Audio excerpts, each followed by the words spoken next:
January 13, 2024 sa Brazil, si Eduarda na 25 years old at ang kanyang asawa na si Sergio Correa na 59 years old ay nagdiriwang ng isang barbecue party sa function hall ng kanilang mamahaling kondominium. Ang ibang mga residente na naroon din sa party ay walang napansing kakaiba sa mag-asawa, maliban sa isang maikling pagtatalo. Pagkatapos, nagpasya silang bumalik sa kanilang apartment. Gayunpaman, isang kakaibang pangyayari ang nahuli ng mga security camera ng gusali. Dito nakuhanan ng camera si Eduarda na lumabas ng kanilang apartment na mag-isa at itinago niya ang dalawang cellphone, ang kanya at sa kanyang asawa, sa loob ng fire hydrant sa hallway. Ang eksena ay tumagal ng wala pang 20 seconds. At ito na ang mga nakuhang huling sandali ni Eduarda na humihinga pa. Dahil sa kasamaang palad, ang kanyang mga plano at pangarap ay biglang natapos sa isang napakasama na paraan. Isang kaso na hanggang ngayon ay isang ganap na misteryo.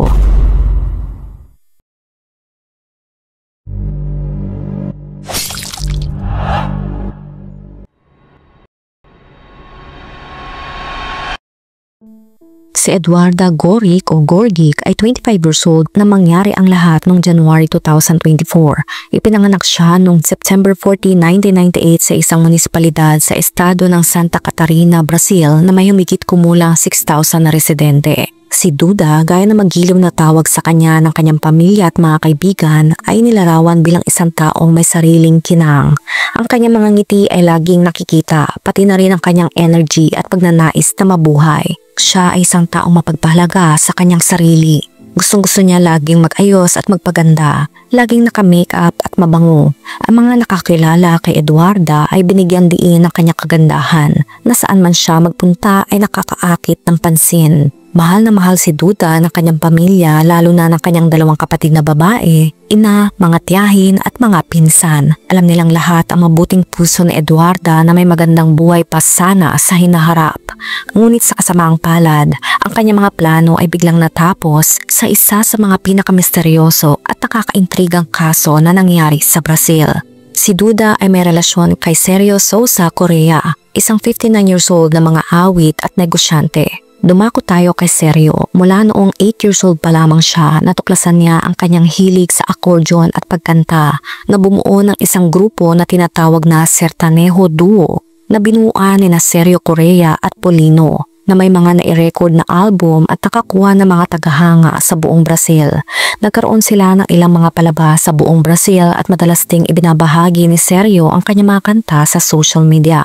Bukod sa pagiging isang singer, siya rin ay negosyante sa loob ng 25 years. Siya ay may-ari ng isang kumpanya na tinatawag na Brusque Comércio de Caminos, isang kumpanyang matatagpuan sa Brusque Saval do Itajo sa Brazil pa rin. Dahil sa kanyang karera, si Sergio ay may magandang kalagayang pinansyal. Meron siyang apartment sa isang napakamahal na lugar sa sentro ng isang munisipalidad sa baybayin ng Santa Catarina, Brazil.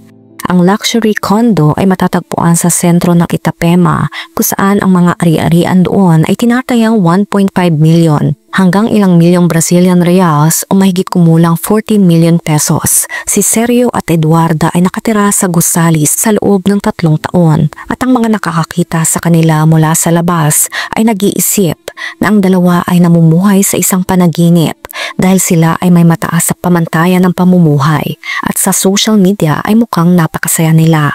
Ngunit ang katotohanan ay ang kanilang relasyon ay puno ng maraming away at pagtatalo. Si Sergio ay nilarawan ng mga saksi bilang isang lalaking seloso at mahilig magkontrol na hindi pinapayagang madalas lumabas ng bahay si Duda nang wala siyang kasama.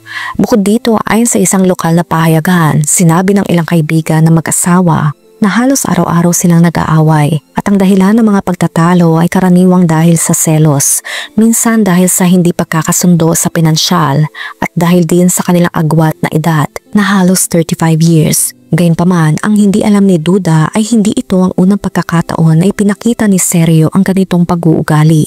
Dahil noong 2017, siya ay inimbestigahan dahil sa karahasan sa tahanan. Itinimanda siya ng kanyang asawa dahil sa mga pang-aabusong dinanas nito. Ang kaso ay sinampa laban sa kanya sa munisipalidad ng Bus o Brusque 7 years bago ang kasong ito. Bukod sa reklamong ito, si Sergio ay mayroon ding iba pang mga kaso ng pananakot at pananakit. Bukod pa rito, noong 2016 nakakuha siya ng lisensya para sa isang armas sa kanyang pangalan. At pagkalipas ng ilang panahon, nakakuha rin siya ng lisensya para sa pagdadala ng isang mas malakas at mahabang armas. Sa kasamaang palad, sa kabila ng lahat ng kanyang kasaysayan ng karahasan laban sa kanyang dating asawa, ang kanyang mga nakaraang kaso at ang kanyang pagmamay-ari ng mga armas, isang trahedyang matagal nang inaasahan ang malapit na mangyari. Ang huling pagkakataon na nakita sina Sergio at Duda ay noong hapon ng Sabado, January 13, 2024. Noong araw na iyon, ang mag-asawa ay dumalo sa isang barbecue sa function hall ng gusali kasama ang iba pang mga residente. Wala sa kanila kahit sa simula ang nakapansin ng anumang kakaibang tensyon sa pagitan nila. Walang away o anumang maliit na bagay na maaring magpahiwatig kung ano ang mangyayari. Gayunpaman, isang napakakaibang bagay ang nangyari ilang sandali matapos umalis sa mag-asawa sa function hall at bumalik sa apartment. Nakita silang pumasok sa elevator bandang 4:30 ng hapon ng Sabado bago sila pumunta ng party. Ngunit noong 5:23 ng hapon, pagkatapos silang bumalik, si Eduarda lamang ang nakita. Lumabas siya ng mag-isa sa apartment at naglakad sa hallway kung saan nakuna ng security camera ang kanyang paggalaw.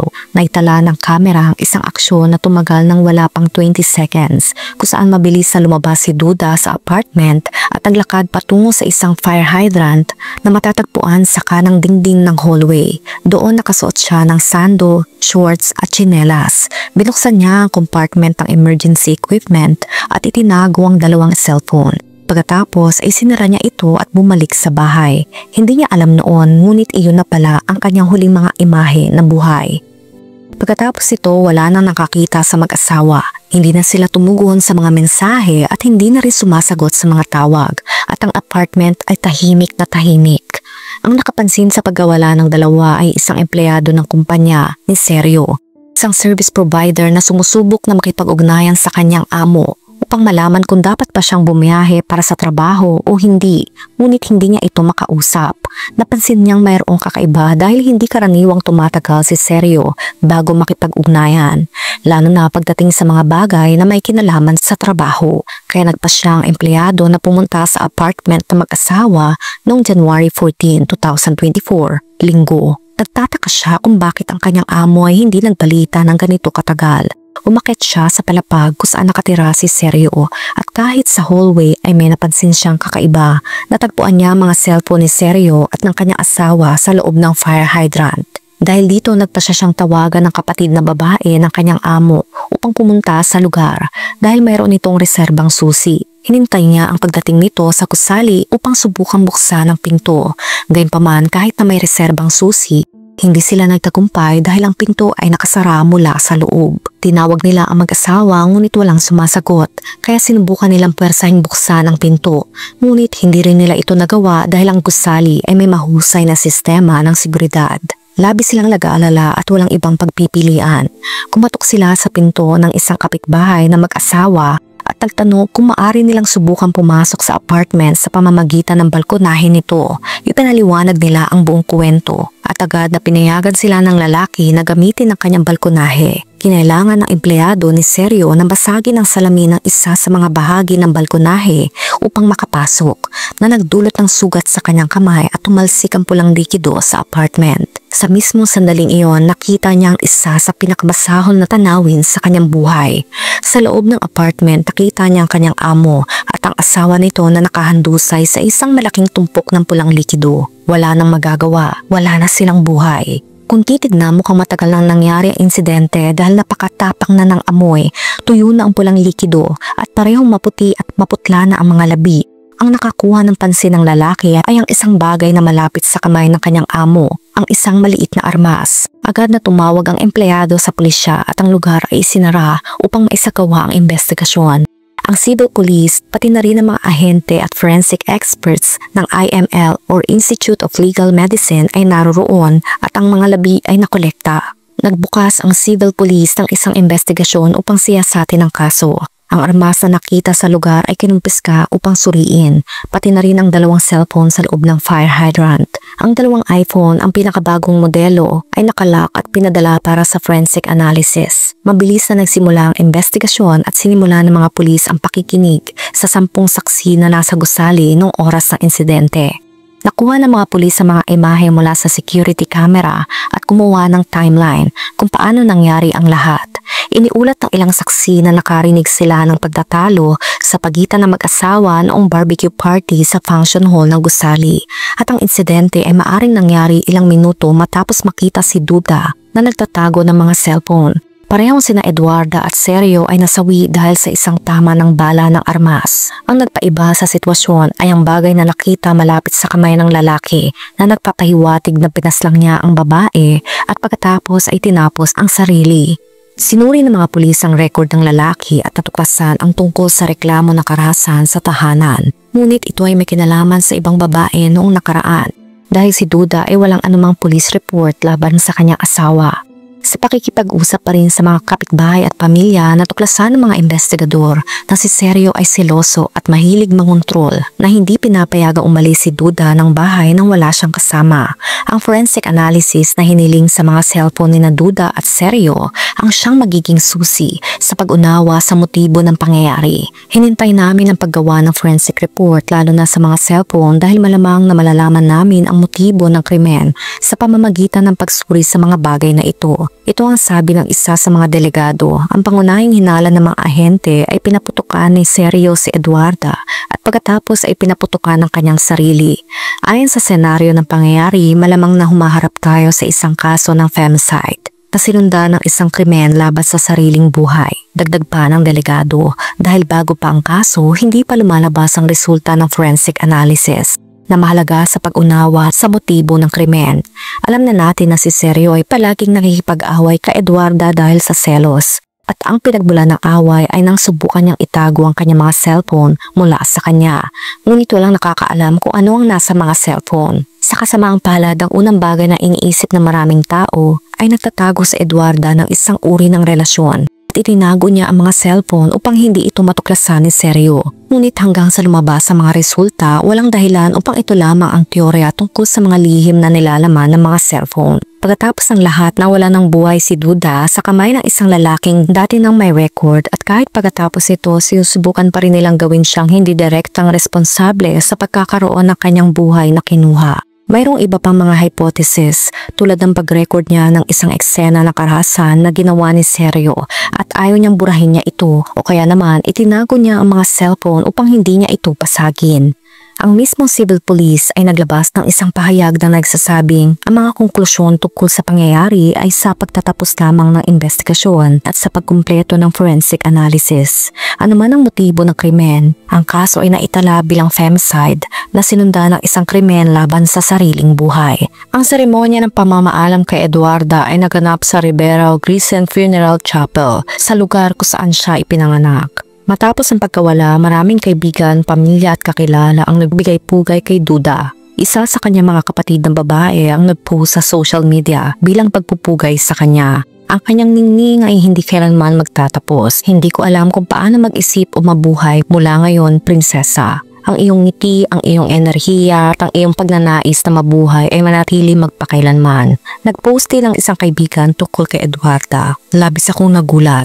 Nagising ako sa balita na inalis ka sa amin ng ganito. Hindi ako makapaniwala. Sabi na malungkot ng kaibigan, alalahanin kita ng ganito. Maganda, maningning. Ang taong gustong-gustong kumuha ng mga litrato, mag-ayos, laging maganda, mahal kita. Salamat sa pagiging bahagi ng aking buhay. Naway nasa isang magandang lugar ka na, puno ng mga bulaklak. Ito'y sulat naman ng isa pang kaibigan. Ang iba pang mga kamag-anak ni Duda ay nag-post din sa social media. Isang tiyahin ang sumulat. Anghel ko, alam kong nasa mabuti kang lugar. Sobrang sakit. Hihingi ko lang sa iyo doon sa itaas na bigyan mo ng lakas ang iyong mga magulang at mga kapatid. Mahal ka namin. Sulat naman ng isang pinsan ni Duda, pumunta ka sa kapayapaan, pinsan. Naway bigyan ng Diyos ng lakas ang aming pamilya. Hindi madaling tanggapin ang ganitong kalungkot-lungkot na balita. Ang isa pa niyang kapatid ng babae ay nagpost din ng isang pagpupugay kung saan isiniwalat niya, ano ang sasabihin ko, mahal ko. Inalis ka sa amin sa pinakamalupit na paraan. Hindi lang ang iyong buhay ang tinapos niya, kundi ang buhay naming lahat. Bigyan mo kami ng lakas, anghel ko, dahil hindi ko alam kung kakayanin ko. Sobrang sakit, ikaw na may mabuting puso. Laging iniisip kami, magandang babae na may buong buhay pa sana sa hinaharap. June 2025, Wala pang update sa investigasyon kaugnay sa pagkasawi ni na Eduarda at Sergio. Patuloy pa ring iniimbestigahan ng Civil Police ng Santa Catarina ang kaso at ang pangunahing hinala ay femicide na sinundan ng pagtapos ng sarili. Ikaw, anong masasabi mo sa kwento natin ngayon? Let me know sa comment section.